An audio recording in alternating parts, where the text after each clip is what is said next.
আগামী ঈদুল ফিতরে চমক নিয়ে আসছে দেশীয় সিনে ইন্ডাস্ট্রি। ঢালিউড সুপারস্টার শাকিব খান নতুন সিনেমা নিয়ে ফিরবেন পর্দায়। অন্যদিকে প্রথমবারের মতো একসঙ্গে কাজ করবেন দুই জনপ্রিয় অভিনেতা আফরান নিশো ও চঞ্চল চৌধুরী। এছাড়া আরও দুই তারকার সিনেমার খবর শোনা যাচ্ছে।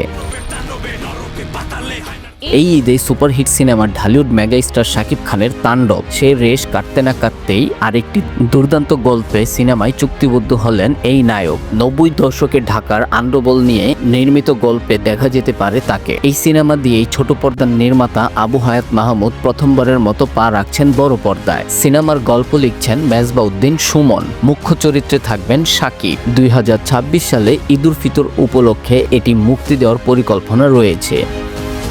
সিনেমায় টুইস্ট হিসেবে আরেক প্রধান চরিত্রে দেখা মিলবে মোশাররফ করিমের। আরও অভিনয় করবেন তারিক আনাম খান, দিলারা জামান ও শহীদুজ্জামান সেলিম। তবে শাকিবের বিপরীতে নায়ক হিসেবে কে থাকছেন তা এখনও নিশ্চিত করা যায়নি।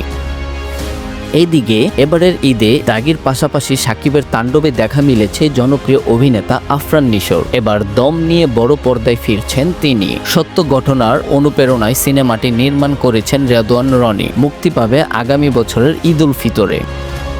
সিনেমা সংশ্লিষ্টদের মতে পারফরমেন্স ও অ্যাক্টিং বেস সার্ভাইভাল ঘরানা সিনেমা হতে যাচ্ছে এটি। 2023 সালে এটি চুক্তিবদ্ধ হন অভিনেতা চঞ্চল চৌধুরী। শোবিজে 3 জনের লম্বা কেরিয়ার হলেও আফরান নিশো, রনি ও চঞ্চল এবারই প্রথম একসঙ্গে কাজ করছেন। শীঘ্রই শুটিং শুরু হবে বলে জানা গেছে। অন্যদিকে বরবাদ নির্মাতা মেহেদী হাসান হৃদয় তার নতুন সিনেমার ঘোষণা দিয়েছেন কিছুদিন আগেই, যদিও এখনো নাম কিংবা অভিনেতা চূড়ান্ত হয়নি। শোনা যাচ্ছে শাকিব খানের পর এবার নতুন মুখ নিয়ে হাজির হতে পারেন তিনি। আরও গুঞ্জন উঠেছে মুখ্য ভূমিকায় আরিফিন শুভ, শরীফুল রাজ কিংবা শ্যাম আহমেদকে নিয়ে ভাবছেন এই নির্মাতা। সব মিলিয়ে আগামী বছরের ঈদ সিনেমা যে জমজট হতে চলেছে তা বলাই যায়। সো বন্ধুরা, ভিডিওটি ভালো লাগলে অবশ্যই সাবস্ক্রাইব করে পাশে থাকবেন। ধন্যবাদ।